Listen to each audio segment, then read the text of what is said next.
जा, निकल जा मेरे घर से। तेरे जैसी लाखों मेरी आईपीएस बेटा के पीछे घूम रही है। अब मैं एक अमीर लड़की से शादी करूंगी। मैं कहाँ जाऊंगी? मेरा तो यही घर है। आप मुझे क्यों निकाल रही है माँ जी? मैं एक कोने में रह लूंगी। क्योंकि मेरा बेटा आईपीएस है और तू एक गरीब किसान की बेटी। मुझे पैसे वाली बहू चाहिए। जब बेटा आईपीएस बन गया तो सास ने गरीब बहू को ही घर से निकाल दिया और पति वो ही देखकर हंसता रहा। फिर आगे जो हुआ दोस्तों, एक छोटे से कमरे में धुंधली रोशनी के बीच सीमा फर्श पर बैठी अपनी बीमार सास के पैर दबा रही थी। उसके माथे से पसीने की बूंदें टपक रही थीं, लेकिन उसके चेहरे पर थकान का कोई नामो निशान नहीं था। सीमा अपनी सास की बहुत ज्यादा देखभाल करती थी, क्योंकि वे लंबे समय से बीमार चल रही थी। घर का सारा काम निपटाकर, खाना बनाकर और बर्तन धोने के बाद भी वो घंटों अपनी सास की सेवा में लगी रहती थी। उसके समर्पण का एक बड़ा कारण उसका पति सोनू भी था। सोनू कमरे के दूसरे कोने में एक छोटी सी केबल पर बैठकर दिन रात किताबें पढ़ता रहता था। वो आईपीएस की तैयारी कर रहा था और सीमा उसे भगवान की तरह मानती थी। सीमा का मानना था कि अगर वो घर और सास की पूरी जिम्मेदारी उठा लेगी तो उसका पति बिना किसी चिंता के अपनी पढ़ाई पर ध्यान दे सकेगा और एक दिन बड़ा अफसर बनेगा। वो अक्सर सपने देखती थी कि जब सोनू आईपीएस बन जाएगा तो उनकी सारी गरीबी दूर हो जाएगी और परिवार में खुशियां ही खुशियां होंगी। लेकिन किस्मत को कुछ और ही मंजूर था। वो दिन भी आया जब सोनू का सपना सच हो गया। उसका नाम आईपीएस की मेरिट लिस्ट में आ गया। घर में बधाइयों का तांता लग गया। लेकिन आईपीएस बनते ही सोनू और उसकी मां के तेवर पूरी तरह से बदल गए। जिस सास के पैर दबाते हुए सीमा ने अपनी रातों की नींदें हराम की थीं, उसे अचानक सीमा के हाथ का बना खाना बुरा लगने लगा। बात बात पर ताने मिलने लगे। एक दिन सास ने सारी हदें पार कर दी। उसने सीमा को धक्का देते हुए घर से बाहर निकाल दिया और चिल्लाते हुए कहा, तेरी औकात क्या है? इतनी पढ़ी लिखी होने के बाद भी तूने जिंदगी में क्या उखाड़ लिया? भिकारिन, भिकारी की बेटी, जा, चली जा मेरे घर से। अब मेरे लड़के को तेरे जैसी नहीं बल्कि हजारों अमीर लड़कियां मिलेंगी। सीमा रोती रही, गिड़गिड़ाती रही, लेकिन सास का दिल नहीं पसीजा। सबसे ज्यादा तकलीफ सीमा को तब हुई जब उसने अपने भगवान यानी अपने पति सोनू की तरफ देखा। सोनू अपनी मां को रोकने के बजाय वहां खड़ा तमाशा देख रहा था और बेशर्मी से हंस रहा था। उसकी वो हंसी सीमा के दिल में किसी खंजर की तरह उतर गई। जा यहां से, आज के बाद इस घर के आसपास भी दिखाई मत देना, सोनू ने भी बेरुखी से कह दिया। उस रात सीमा भारी कदमों से उस घर से निकल गई। उसके पास बस का किराया तक नहीं था और उसका मायका उस गांव से बहुत दूर था। वो रोते हुए अंधेरी और सुनसान सड़कों पर पैदल ही अपने मायके की तरफ चल पड़ी। रात के अंधेरे में कुत्तों के भौंकने की आवाजें और मन में उठने वाले सवालों का शोर उसे डरा रहा था। जब वो आधी रात को अपने गांव पहुंची तो उसके पैरों में छाले पड़ चुके थे। घर का दरवाजा खटखटाया तो उसकी मां ने दरवाजा खोला। अपनी बेटी की ये हालत देखकर मां घबरा गई। सीमा फूट फूट कर रोने लगी और अपनी मां के गले से लिपट गई। मां और पिता के बार बार पूछने पर सीमा ने रोते हुए सारी सच्चाई बता दी। उसके पिता, जो एक बेहद साधारण और गरीब इंसान थे, अपनी बेटी का ये दुख देखकर अंदर तक टूट गए। इधर सीमा को घर से निकालने के बाद सोनू और उसकी मां नए अरमान सजाने लगे थे। सोनू अब एक आईपीएस अफसर था, इसलिए उसकी मां चाहती थी कि उसकी शादी किसी बहुत अमीर घर में हो ताकि उन्हें ढेर सारा दहेज मिल सके। सोनू ने अपनी मां को एक बहुत ही रईस परिवार की लड़की मीना से मिलवाया। मीना शहर की एक आधुनिक और अमीर लड़की थी जिसके पिता का बड़ा व्यापार था। सोनू की मां ने मीना की दौलत और उसका रुतबा देखकर तुरंत शादी के लिए हां कर दी। शादी से पहले सोनू ने अपनी पिछली जिंदगी का इकलौता सबूत मिटाने का फैसला किया। उसने सीमा के मायके में एक वकील के जरिए तलाक के कागजात भिजवा दिए। जब सीमा के हाथों में वे तलाक के कागजात आए तो उसके आंसू रुकने का नाम नहीं ले रहे थे। जिस इंसान के लिए उसने अपनी जवानी, अपनी पढ़ाई और अपनी खुशियां दांव पर लगा दी थीं, उसने उसे एक कागज के टुकड़े पर साइन करने के लिए भेज दिया था। सीमा के पिता ने भरे गले से कहा, बेटी, जो इंसान बुरे वक्त में तेरा नहीं हुआ वो अब तेरा क्या होगा? इस रिश्ते को खत्म ही कर दे।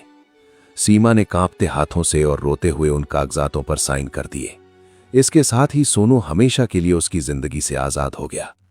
कुछ ही दिनों बाद सोनू और मीना की बहुत ही धूमधाम से शादी हो गई।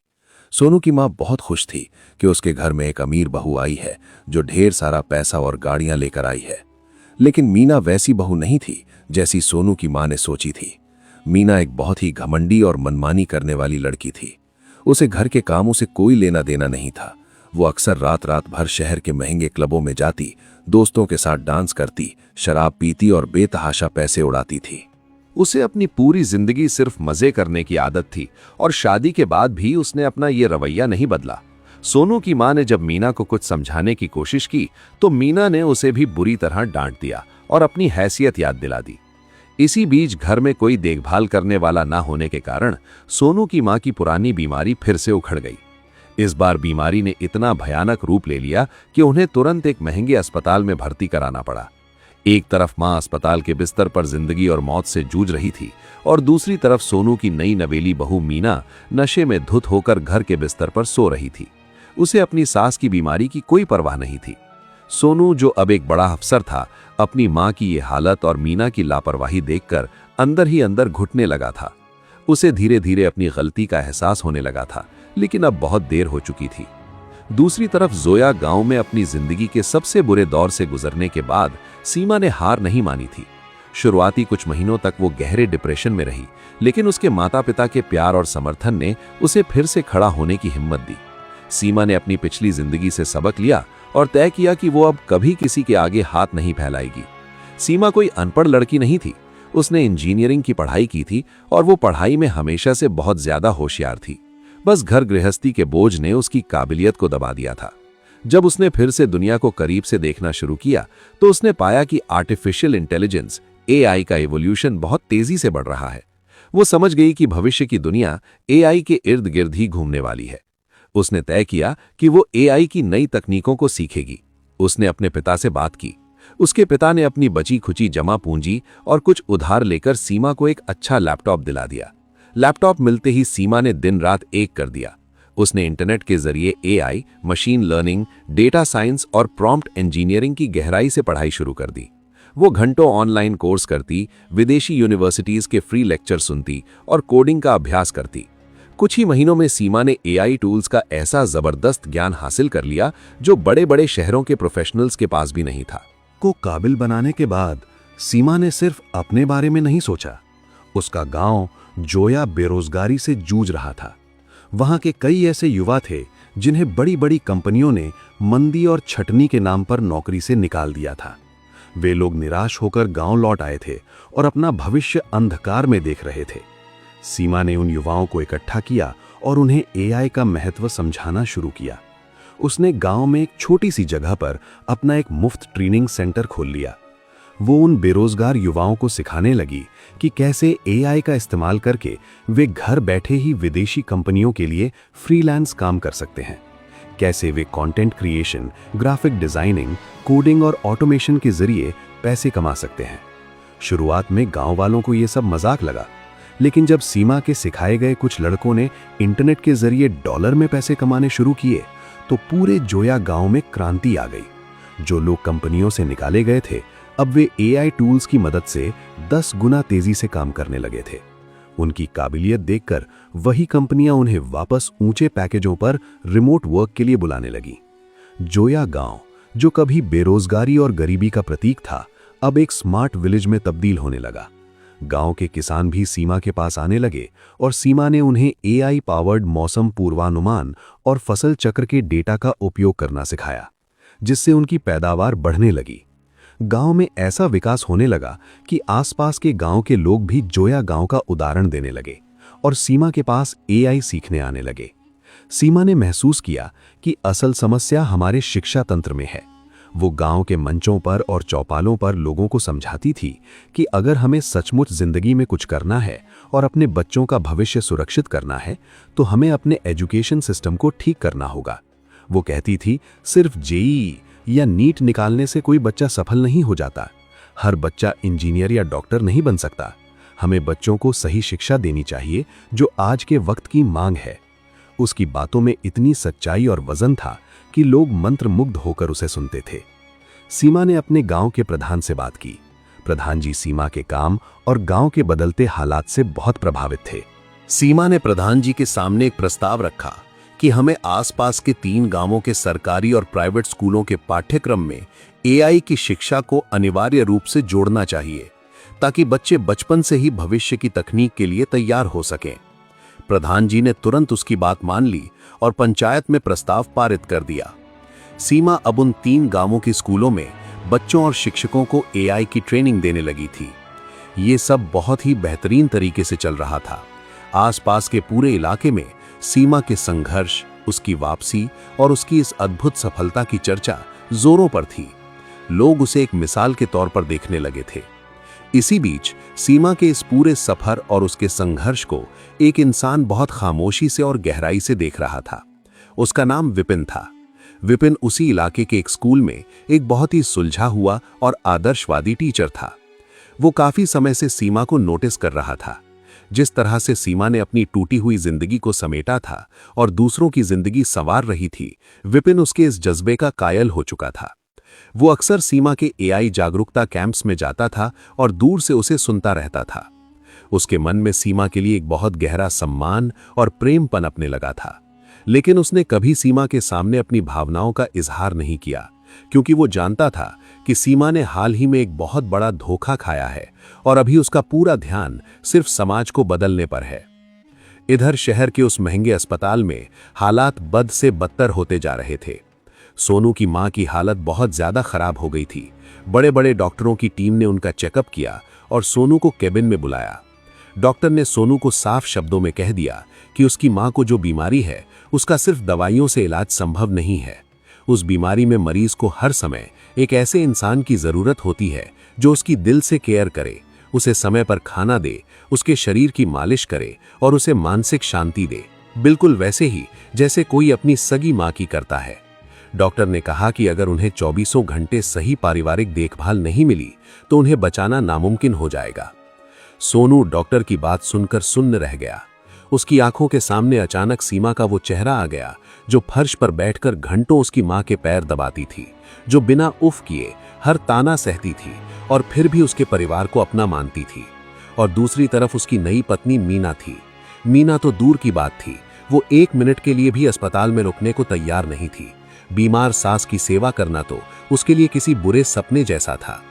सोनू को अब समझ में आ रहा था कि उसने और उसकी मां ने दौलत और रुतबे के घमंड में क्या खो दिया है। एक तरफ सीमा थी जो अपने ज्ञान और मेहनत से हजारों लोगों की जिंदगी रोशन कर रही थी, और दूसरी तरफ सोनू था जो आईपीएस बनने और एक अमीर लड़की से शादी करने के बावजूद अपनी मां को तड़पते हुए देखने के लिए मजबूर था। अस्पताल के उस ठंडे और सुन्न कर देने वाले कॉरिडोर में खड़ा सोनू अपनी जिंदगी की सबसे बड़ी हार का सामना कर रहा था। आईपीएस की वर्दी, जिसे पहनकर उसे कभी खुद के भगवान होने का एहसास होता था, आज उसके शरीर पर किसी बोझ की तरह महसूस हो रही थी। वो भारी कदमों से अपनी मां के वार्ड में गया। उसकी मां की आंखें आधी खुली थी, चेहरे पर मौत का खौफ और अकेलेपन की पीड़ा साफ झलक रही थी। सोनू ने अपनी मां का हाथ पकड़ा तो वो कांप रहा था। मां की आंखों से आंसू बह निकले। शायद उन आंसुओं में उस वक्त की माफी थी जब उन्होंने सीमा को धक्के मारकर घर से निकाला था, लेकिन अब पश्चाताप के लिए बहुत देर हो चुकी थी। उसी रात सोनू घर पहुंचा। घर में घुसते ही शराब और सिगरेट की बदबू ने उसका स्वागत किया। मीना अपने कुछ दोस्तों के साथ लाउंज में बैठी जोर जोर से हंस रही थी। तेज म्यूजिक बज रहा था। अपनी मां को मौत के मुंह में छोड़कर आया सोनू ये सब देखकर अपना आपा खो बैठा। उसने म्यूजिक सिस्टम को जोर से धक्का देकर जमीन पर गिरा दिया। म्यूजिक बंद होते ही कमरे में सन्नाटा छा गया। ये क्या बदतमीजी है सोनू? मीना नशे में लड़खड़ाते हुए चिल्लाई। बदतमीजी? मेरी माँ वहाँ अस्पताल में जिंदगी और मौत से लड़ रही है और तुम यहाँ पार्टी कर रही हो। तुम्हें जरा भी शर्म नहीं आती? सोनू की आंखें गुस्से से लाल थीं। मीना ने एक व्यंग्यात्मक हंसी हंसी और बोली, सुनो मिस्टर आईपीएस, मैंने तुमसे शादी तुम्हारे रुतबे और ऐशो आराम के लिए की थी, तुम्हारी उस बुढ़िया माँ की नर्स बनने के लिए नहीं। अगर इतनी ही चिंता है तो खुद जाकर उसके पैर दबाओ, और हाँ, मुझ पर दोबारा चिल्लाने की कोशिश मत करना, वरना मेरे पापा तुम्हारी ये वर्दी 1 मिनट में उतरवा देंगे। ये सुनकर सोनू के अंदर का बचा खुचा गुरूर भी चकनाचूर हो गया। उसे याद आया कि कैसे सीमा बिना कुछ कहे, बिना थके उसकी माँ की सेवा करती थी और उसके एक डांटने पर सहम जाती थी। उसने मीना के दोस्तों को धक्के मारकर घर से बाहर निकाला और मीना से कह दिया कि वो सुबह होते ही ये घर छोड़ दे। मीना भी कम नहीं थी। उसने अगले ही दिन अपने पिता के रसूख का इस्तेमाल करके सोनू पर घरेलू हिंसा और मानसिक प्रताड़ना का झूठा केस ठोक दिया। अब सोनू एक तरफ पुलिस डिपार्टमेंट में अपनी इज्जत बचाने के लिए वकीलों के चक्कर काट रहा था और दूसरी तरफ अस्पताल में अपनी मां को तिल तिल कर मरते हुए देख रहा था। हफ्तों तक यही सिलसिला चला। सोनू की मां की हालत बिगड़ती जा रही थी। डॉक्टरों ने जवाब दे दिया था, एक रात जब सोनू अपनी मां के पास बैठा था तो उसकी मां ने बहुत ही कमजोर आवाज में कहा, सोनू, मुझे सीमा चाहिए। मेरी बच्ची को ले आ, मुझे उससे माफी मांगनी है। मां की यह आखिरी इच्छा सुनकर सोनू फूट फूट कर रो पड़ा। उसे लगा कि शायद अगर वो जाकर सीमा के पैरों में गिर पड़े तो सीमा का दिल पिघल जाएगा। आखिर वो एक भारतीय नारी है, उसका पति जब उससे माफी मांगेगा तो वो सब भूलकर वापस आ जाएगी। इसी झूठी उम्मीद और अपने स्वार्थ को लेकर अगले ही दिन सोनू अपनी सरकारी गाड़ी में बैठकर जोया गांव की तरफ निकल पड़ा। सोनू जब जोया गांव पहुंचा तो वहां का नजारा देखकर उसकी आंखें फटी की फटी रह गईं। उसने सोचा था कि सीमा किसी टूटे फूटे घर में रोते हुए अपनी किस्मत को कोस रही होगी, लेकिन जोया गांव अब वो पुराना धूल भरा गांव नहीं रहा था। गांव की सड़कों के किनारे सोलर लाइट्स लगी थीं, खेतों में ड्रोन के जरिए कीटनाशक का छिड़काव हो रहा था और चौपाल पर एक बड़ा डिजिटल बोर्ड लगा था जिस पर मौसम और शहर बाजार का डेटा फ्लैश हो रहा था। उसने अपनी गाड़ी एक बड़ी सी नई इमारत के सामने रोकी। उस इमारत के बाहर एक बोर्ड लगा था, Seema tech and AI innovation hub. अंदर गया तो देखा कि एक बड़े से हॉल में सैकड़ों युवा बैठे हैं और स्टेज पर एक महिला बहुत ही आत्मविश्वास के साथ माइक पर इंग्लिश में क्लाउड कंप्यूटिंग और प्रॉम्प्ट इंजीनियरिंग के बारे में प्रेजेंटेशन दे रही है। उसने कोट और फॉर्मल पैंट पहनी हुई थी। चेहरे पर एक ऐसा तेज था जो सोनू ने पहले कभी नहीं देखा था। वो सीमा थी, वही सीमा जिसे उसने अनपढ़ भिखारिन कहकर धक्के मारे थे। हॉल में बैठे लोग मंत्रमुग्ध होकर उसे सुन रहे थे और पीछे की सीट पर बैठा विपिन टीचर गर्व से मुस्कुरा रहा था। प्रेजेंटेशन खत्म होने के बाद जब लोग बाहर जाने लगे तब सोनू भारी कदमों से स्टेज की तरफ बढ़ा। सीमा अपनी टीम के साथ कुछ डेटा चार्ट्स डिस्कस कर रही थी। सीमा, सोनू की आवाज में कंपन था। सीमा ने पलटकर देखा। कुछ पलों के लिए उसकी आंखों में पुरानी यादों का एक झोंका आया, लेकिन अगले ही पल उसका चेहरा बिल्कुल भावहीन और शांत हो गया। उसने अपनी टीम को बाहर जाने का इशारा किया। अब हॉल में सिर्फ सीमा, सोनू और दूर खड़ा विपिन थे। सोनू दौड़कर आगे आया और सीधे सीमा के पैरों में गिर पड़ा। मुझे माफ कर दे सीमा, मुझसे बहुत बड़ी गलती हो गई। मैं अंधा हो गया था। मेरी माँ अस्पताल में मरने वाली है, वो सिर्फ तुम्हें याद कर रही है। प्लीज मेरे साथ वापस घर चल। मैं मीना को तलाक दे रहा हूँ, हम फिर से एक हो जाएंगे। मैं तुझे महारानी बनाकर रखूंगा। सोनू फूट फूट कर रो रहा था।